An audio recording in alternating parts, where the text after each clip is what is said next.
నదీ తీరములోన బావిలోన వెలసిన దేవ మహిలో జనులకు మహిమలు చాటి ఇహ పరముల నిడు మహానుభావ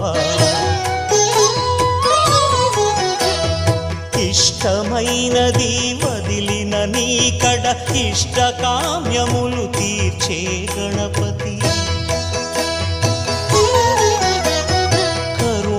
పురియుచు వరములను సగుచు నిరతము పెరిగే మహాకృతి సకల చరాచర ప్రపంచమే సన్నుతి చేసే విఘ్నపతి నీ గుడిలో చేసే సత్య ప్రమాణం ధర్మదేవతకు నిలుపును ప్రాణం విజయకా